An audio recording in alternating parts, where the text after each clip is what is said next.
Discuss करेंगे industry के कुछ अपडेट्स को। वेलकम टू प्रोसर मार्केट।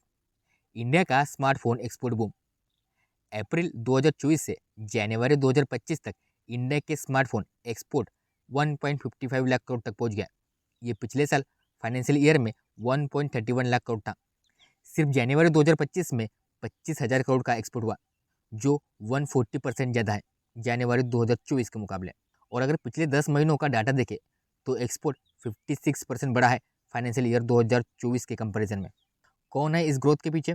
सबसे बड़ा रोल एप्पल के आईफोन वेंडर्स का रहा, जो एक्सपोर्ट का 70% हिस्सा है।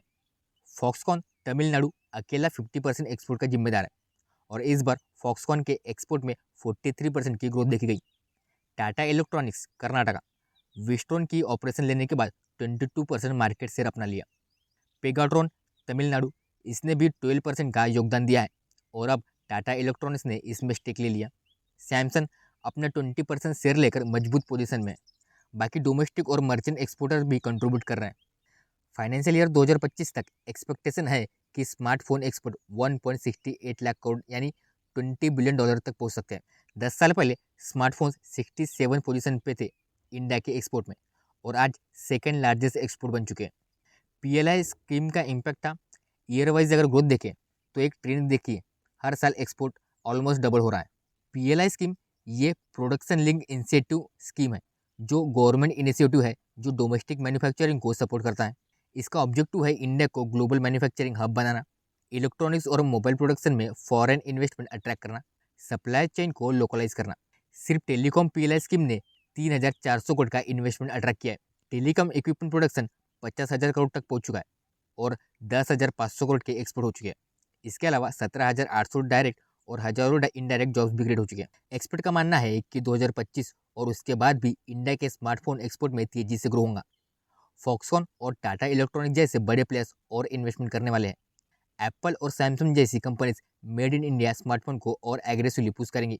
मतलब इंडिया सिर्फ एक कंज्यूमर मार्केट नहीं, बल्कि एक ग्लोबल स्मार्टफोन एक्सपोर्ट भी बन रहा है। इंडिया के इलेक्ट्रिक व्हीकल मार्केट में बढ़ रहा है चार्जिंग का नेटवर्क। इंडिया का इलेक्ट्रिक व्हीकल मार्केट तेजी से ग्रो कर रहा है, और इसी के साथ जरूरी हो गया है एक स्ट्रॉन्ग चार्जिंग इंफ्रास्ट्रक्चर का होना। इस वजह से इंडियन कार मेकर्स और फ्यूल रिटेलर्स अपना electric vehicle charging network expand करने में लगी हुई है। साथ साथ सरकार भी इसको बूस्ट देने के लिए $230 मिलियन की इंसेंटिव प्रोवाइड कर रही है फास्ट चार्जिंग स्टेशन सेटअप करने के लिए। Tata Motors electric vehicle market का लीडर। टाटा मोटर्स जो इंडिया का सबसे बड़ा इलेक्ट्रिक व्हीकल कार मैन्युफैक्चरर है, उसका प्लान है कि 2027 तक देश के चार्जिंग पॉइंट्स को डबल कर दें। करंट प्लान की बात करें, टाटा पावर और सैटिक जैसे इलेक्ट्रिक व्हीकल चार्जर ऑपरेटर्स के साथ मिलकर 30,000 नए पब्लिक चार्जिंग पॉइंट्स इंस्टॉल करेगा। मेगा चार्जर नेटवर्क भी डेवलप होगा, जो 500 लोकेशन तक कवर करेगा। मारुति सुजुकी होम चार्जिंग और सर्विस स्टेशन पे चार्जर्स। मारुति सुजुकी जो इंडिया का ओवरऑल कार मार्केट लीडर है, इलेक्ट्रिक व्हीकल अडॉप्शन को ईजी बनाने के लिए 1500 इलेक्ट्रिक व्हीकल चार्जर इंस्टॉल करेगा अपने सर्विस स्टेशन पर। और कंपनी का फ्यूचर प्लान है कस्टमर के घर तक होम इंस्टॉलेशन सर्विस प्रोवाइड की जाएंगी। टॉप 100 इंडियन सिटीज़ में हर 5 से 10 किलोमीटर पर एक चार्जर अवेलेबल होगा। ह्युंडई मोटर इंडिया 2031 तक बड़ा नेटवर्क। ह्युंडई ने अपनी first locally made electric vehicle launch कर दी है, और उसका फोकस अब चार्जिंग इंफ्रास्ट्रक्चर पर है। करंट और फ्यूचर प्लान देखें तो 2024 तक हुंडई के पास 50 फास्ट चार्जिंग स्टेशन है। 2031 तक ये बढ़कर 600 पब्लिक फास्ट चार्जर हो जाएंगे। हुंडई के कस्टमर चार्जोन जैसे प्राइवेट ऑपरेटर्स के थ्रू 10,000 चार्जिंग पॉइंट तक एक्सेस ले सकते हैं। JSW MG motor India HPCL के साथ पार्टनरशिप।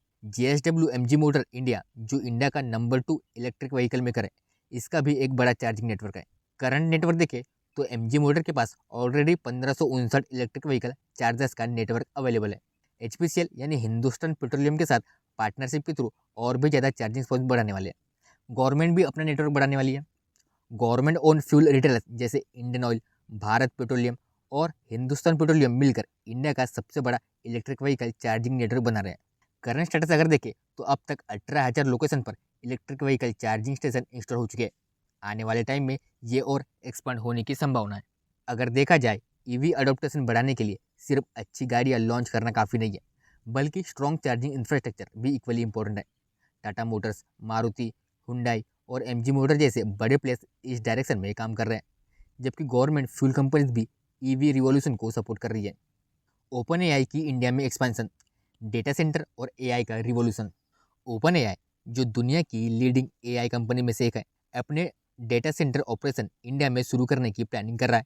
ये डिसीजन इंडिया के ग्रोइंग डेटा लोकलाइजेशन और digital personal data protection act 2023 के चलते लिया गया। अभी ये डिस्कशन काफ़ी अर्ली स्टेज पे है, लेकिन ये मूव इंडिया के लिए एक बड़ा स्टेप हो सकता है। इंडिया में एआई अडोप्टेशन और ओपन एआई की स्ट्रेटजी। अभी तक ओपन एआई अपनी सर्विस जैसे चैट जीपीटी को सर्व करने के लिए माइक्रोसॉफ्ट अजोर क्लाउड का यूज़ करता है। ये इंफ्रास्ट्रक्चर प्राइमरली टेक्सास यूएसए में, लेकिन एआई अडोप्टेशन इंडिया में तेज़ी से बढ़ रहा है और इसीलिए ओपन एआई अपने लेटेंसी, डेटा सिक्योरिटी और रेगुलेटरी कॉम्प्लाइंस को इम्प्रूव करने के लिए इंडिया में एक डेटा सेंटर सेटअप करने की कोशिश कर रहा है। इंडिया की इंपॉर्टेंस इसलिए भी है क्योंकि एक बहुत बड़ा मार्केट है। इंडिया ओपन एआई के लिए एक बड़ा मार्केट बन गया है। पिछले साल में ओपन एआई ने इंडियन यूजर्स में 3 गुना ग्रोथ देखी है और अब इंडिया ओपन एआई के लिए सेकेंड लार्जेस्ट मार्केट बन गया है। सीईओ सैम ऑल्टन ने भी कहा है कि इंडिया का रोल ग्लोबल एआई लैंडस्केप में बढ़ रहा है। इंडिया अब एआई मॉडल्स, चीप टेक्नोलॉजीज और एप्लीकेशन डेवलपमेंट कर रहा है जो कई इंडस्ट्री में काम कर रहा है। पोटेंशियल पार्टनरशिप और डेटा सेंटर का ऑपरेटर। ओपन एआई अभी लोकल डेटा सेंटर ऑपरेशन के लिए पोटेंशियल पार्टनर्स के साथ डिस्कशन कर रहा है। एक पोटेंशियल पार्टनर योटा डेटा सर्विसेज हो सकता है, जो कि माइक्रोसॉफ्ट के क्लाउड इंफ्रास्ट्रक्चर प्रोवाइड के रूप में काम कर रहा है। हैदराबाद भी एक पोटेंशियल लोकेशन बन सकता है क्योंकि माइक्रोसॉफ्ट ने ऑलरेडी वहाँ पे अपनी एआई इंफ्रास्ट्रक्चर को काफ़ी एक्सपांड किया है। मेकागुंडा में माइक्रोसॉफ्ट ने 25 एकड़ की जमीन खरीदी जहाँ वो एक डेटा सेंटर डेवलप कर रहा है। राइजिंग एआई अडोप्टेशन और कंपटीशन। एआई अडोप्टेशन इंडिया में तेजी से बढ़ रहा है। कंपनीज एआई, क्लाउड कंप्यूटिंग और मशीन लर्निंग में काफ़ी इन्वेस्ट कर रही है। ये मूव ओपन एआई का लोकल डेटा सेंटर इस्टेब्लिश करना ग्लोबल टेक फर्म के इंडिया में एक्सपेंशन के ट्रेंड को फॉलो करता है। चाइनीज एआई कंपनी भी इंडिया में अपना फुट होल्ड बना रही है, जैसे डीपसीक जो अपना advance reasoning model R1 India में डिप्लॉय कर चुकी है। रेगुलेटरी चैलेंजेस और लीगल इशू देखें। जब ओपन एआई इंडिया में अपना डेटा सेंटर इस्टेब्लिश कर रहा है तो उसे रेगुलेटरी चैलेंजेस का सामना करना पड़ेगा। अभी ओपन एआई इंडियन पब्लिशर के साथ कॉपीराइट इशू को लेकर दिल्ली हाई कोर्ट में केस लड़ रहा है। साथ ही इंडिया का डेटा लोकलाइजेशन लॉ भी टाइट हो रहा है, जो ग्लोबल कंपनीज को अपना डेटा इंडिया में स्टोर करने पर मजबूर कर रहे हैं। ओपन एआई की फ्यूचर आउटलुक, इंडिया में ग्रोथ।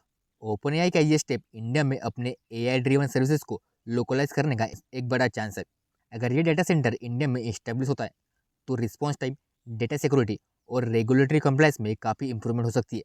लेकिन ये प्रोसेस अभी भी अर्ली स्टेज में है और काफ़ी लॉजिस्टिकल और रेगुलेटरी हर्डल्स को क्लियर करना पड़ेगा। तो देखा जाए इंडिया का एआई रिवॉल्यूशन में एक की प्लेयर बन रहा है और अगर ओपन एआई अपने डेटा सेंटर इंडिया में इस्टेब्लिश करता है, ये एआई एडेप्टेशन को और एक्सेलरेट करेगा। ओपन एआई के टूल से बिजनेसेस और डेवलपर्स को ज़्यादा एक्सेस मिलेगा एडवांस एआई टेक्नोलॉजीज का, जो उनके काम को और एफिशिएंट बना सकता है। जापान की इकोनॉमी ने दिसंबर 2024 के क्वार्टर में 2.8% की एनुअल ग्रोथ दिखाई है। ये डेटा कैबिनेट ऑफिस में रिपोर्ट किया गया था और ये प्रीवियस क्वार्टर के 1.7% ग्रोथ से काफ़ी बेटर था। एक्सपर्ट ने एक्सपेक्ट किया था कि ग्रोथ सिर्फ 1.1% होगी, लेकिन जापान ने सबको सरप्राइज कर दिया। ये ग्रोथ मेजरली बिजनेस इन्वेस्टमेंट और नेट एक्सपोर्ट की वजह से आई है। इस ग्रोथ ने येन को भी बूस्ट दिया है और येन डॉलर के कंपैरिजन में थोड़ा स्ट्रांग हो गया। तो क्या bank of Japan interest rate hike करेगा? बैंक ऑफ जापान के इंटरेस्ट रेट्स को लेकर काफ़ी स्पेकुलेशन है। अब जापान की इकोनॉमी के अच्छे परफॉर्मेंस से बैंक ऑफ जापान को कॉन्फिडेंस मिल रहा है कि वो अपनी अल्ट्रा इजी मॉनेटरी पॉलिसी को थोड़ा अनवाइंड कर सके। इसका मतलब है कि ग्रेजुअल इंटरेस्ट रेट हाइक्स की संभावना है। बैंक ऑफ जापान ने जनवरी में रेट हाइक्स रिज्यूम किए थे और एक्सपर्ट का मानना है कि इस साल और 2 रेट हाइक्स हो सकते हैं, जिससे टारगेट रेट 1.0% तक पहुंच सकते हैं। प्राइवेट कंजम्पशन और नेट एक्सपोर्ट की ग्रोथ। प्राइवेट कंजम्पशन काफ़ी स्टेबल रहा है, लेकिन इन्फ्लेशन की वजह से कंज्यूमर स्पेंडिंग पर प्रेशर पड़ा। रियल वेजेस अभी तक उतनी नहीं बढ़ी और इस वजह से लोग थोड़ा कॉशन हो गए। लेकिन डिस्पाइट इन्फ्लेशन के प्रेशर से प्राइवेट कंजप्शन ग्रोथ मेंटेन कर रहा है, जो कि जापान के डोमेस्टिक डिमांड को शोकेस करता है। नेट एक्सपोर्ट भी एक इंपॉर्टेंट फैक्टर है ग्रोथ में। इम्पोर्ट्स थोड़ा कम हुए, खासकर एनर्जी प्राइसेस गिरने की वजह से। एक्सपोर्ट थोड़ा मॉडरेट ग्रो हुए, जिसमें इनबाउंड टूरिस्ट की स्पेंडिंग सर्विस एक्सपोर्ट के रूप में काउंट होती है। लेकिन जापान का ट्रेड आउटलुक अभी भी अनसर्टेन है। यूएस प्रेसिडेंट डोनाल्ड ट्रंप ने अपने ट्रेडिंग पार्टनर्स पर टैरिफ इम्पोज करने की धमकी दी है, जिससे जापान को थोड़ा टेंशन हो रहा है। टोक्यो अब ट्रम्प के टैरिफ्स के डिटेल समझने की कोशिश कर रहा है, जबकि वो स्टील और एल्यूमिनियम टैरिफ से बचने की कोशिश कर रहे हैं। वीक येन का इम्पैक्ट और जापान की ग्लोबल स्टैंडिंग। येन जो कि वहाँ की करेंसी है, येन का वीक होना जापान की ग्लोबल स्टैंडिंग को इम्पैक्ट कर रहा है। ये जापान की गुड्स और सर्विस को डॉलर टर्म्स में कम वैल्यू दे रहा है। अब जापान दुनिया की 4th लार्जेस्ट इकोनॉमी बन गया है। यूएस, चाइना और जर्मनी के बाद इंडिया को एक्सपेक्ट किया जा रहा था कि वो कुछ ही सालों में जापान को पीछे छोड़ेगा। लास्ट ईयर येन डॉलर के कंपैरिजन में 10% गिर गया और despite multiple intervention by Japanese authority yen को स्टेबलाइज करना मुश्किल हो गया था। तो देखा जाए जापान की इकोनॉमी अभी भी एक अनसर्टेन फेज में है, लेकिन ग्रोथ और नेट एक्सपोर्ट का स्ट्रॉन्ग परफॉर्मेंस इंडिकेट कर रहा है कि वो अपने इंटरेस्ट रेट हाइक्स और मॉनेटरी पॉलिसी एडजस्टमेंट के थ्रू इकोनॉमिक स्टेबिलिटी ला सके। इंडिया और यूएस की स्ट्रैटेजिक मिनरल पार्टनरशिप, लिथियम और रेयर अर्थ की importance. Prime minister Narendra Modi और प्रेसिडेंट ट्रंप ने रिसेंटली अनाउंस किया था एक नई एमओयू यानी मेमोरेंडम ऑफ अंडरस्टैंडिंग, जो क्रिटिकल और इमर्जिंग टेक्नोलॉजीज में रिसर्च को और आगे बढ़ाया है। ये एमओयू इंडिया और यूएस के बीच स्ट्रैटेजिक मिनरल रिकवरी के लिए एक नया इनिशिएटिव है। इसका मेन गोल है लिथियम, कोबाल्ट और रेयर अर्थ मिनरल्स को रिकवर और प्रोसेस करना from industry like aluminium, coal mining और ऑयल एंड गैस। ये पार्टनरशिप टेक्नोलॉजी, क्लीन एनर्जी और सेमीकंडक्टर मैन्युफैक्चरिंग को इम्प्रूव करने में मदद करेंगी, जिसमें यूएस नेशनल साइंस फाउंडेशन और इंडिया का अनुसंधान नेशनल रिसर्च फाउंडेशन भी इन्वॉल्व है। क्रिटिकल मिनरल्स की इम्पोर्टेंट, लिथियम और रेयर अर्थ काफ़ी इंपॉर्टेंस होते हैं रिन्यूएबल एनर्जी टेक्नोलॉजीज और एडवांस मैन्युफैक्चरिंग के लिए, जैसे विंड टर्बाइंस के लिए परमानेंट मैग्नेट। और ये मिनरल्स ना सिर्फ हाईटेक इलेक्ट्रॉनिक्स और डिफेंस सिस्टम में यूज़ होता है, बल्कि मेडिकल डिवाइस और एमआरआई मशीन को भी पावर करते हैं। जब डिमांड बढ़ती है तो ये मिनरल्स इकोनॉमी को ग्रो करने में मदद करते हैं, और इसी वजह से कंट्रीज ये इंश्योर करना चाहती है कि इन मिनरल्स की सप्लाई चेन स्टेबल रहे, ताकि टेक्नोलॉजी और एनर्जी सेक्टर प्रोग्रेस कर सके। इंडिया और यूएस की बायलैटरल कोऑपरेशन, अमेरिका की इंटरनेशनल पार्टनरशिप और इंडिया का इंटरेस्ट क्लीन एनर्जी और टेक में 80% ओवरलैप है दोनों कंट्रीज के क्रिटिकल मिनरल्स लिस्ट में। ये मतलब है कि हम मिल के काफ़ी मिनरल्स की सप्लाई चेन को स्ट्रॉन्ग कर सकते हैं। क्लीन एनर्जी और टेक्नोलॉजी कोलेब्रेशन की पुरानी हिस्ट्री, नेशनल सिक्योरिटी और टेक कॉर्पोरेशन भी दोनों कंट्रीज के लिए एक इंपॉर्टेंट फैक्टर बन गए। इंडिया की लिथियम और रेयर अर्थ रिजर्व, आपको ये जानकर सरप्राइज होगा कि इंडिया के पास कुछ इंपॉर्टेंट रेयर अर्थ एलिमेंट्स है, जैसे लैंथेनम, सीरियम, नियोडाइमियम और प्रेसियोडामाइन। इनके अलावा इंडिया ने 2023 में यूएस लीड एमएसपी मतलब मिनरल सिक्योरिटी पार्टनरशिप ज्वाइन किया था, ताकि क्रिटिकल मिनरल्स की सप्लाई चेन को सिक्योर किया जा सके। एमएसपी एक कोलिशन है जो 14 कंट्रीज को इंक्लूड करता है और कोबाल्ट, निकेल, लिथियम जैसे इसेंशियल मिनरल्स के सप्लाई चेन पर फोकस करता है। ये इंडिया के इलेक्ट्रिक व्हीकल्स और इलेक्ट्रॉनिक्स मैन्युफैक्चरिंग के गोल्स को अचीव करने में भी मदद करता है। इंडिया यूएस की एआई और emerging tech partnership, artificial intelligence और इमर्जिंग टेक्नोलॉजी में भी इंडिया और यूएस का कोलैबोरेशन काफ़ी स्ट्रॉन्ग रहा। ये स्ट्रैटेजिक मिनरल सिर्फ क्लीन एनर्जी के लिए नहीं, बल्कि सेमीकंडक्टर और हाई टेक इलेक्ट्रॉनिक्स में भी यूज़ होते हैं। इंडिया और यूएस का टारगेट है कि क्रिटिकल मिनरल्स का global supply chain efficiently distribute करे और एक दूसरे को टेक्नोलॉजी और सिक्योरिटी में सपोर्ट करें। तो देखा जाए इंडिया और यूएस का स्ट्रैटेजिक मिनरल पार्टनरशिप ना सिर्फ क्रिटिकल मिनरल्स की सप्लाई चेन को सिक्योर कर रहा है, बल्कि क्लीन एनर्जी और टेक्नोलॉजी में एक स्ट्रॉन्ग फ्यूचर के लिए भी काफ़ी इंपॉर्टेंट है। ये initiative electric vehicle, renewable energy और एडवांस मैन्युफैक्चरिंग को प्रमोट करेगा, जो इंडिया की इकोनॉमी को ग्लोबली कम्पिटिटिव बनाएगा। तो ये थी इंडियन इंडस्ट्री की कुछ अपडेट।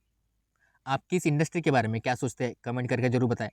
वीडियो अगर अच्छा लगा होगा तो लाइक कीजिए, कमेंट कीजिए और चैनल को सब्सक्राइब कीजिए।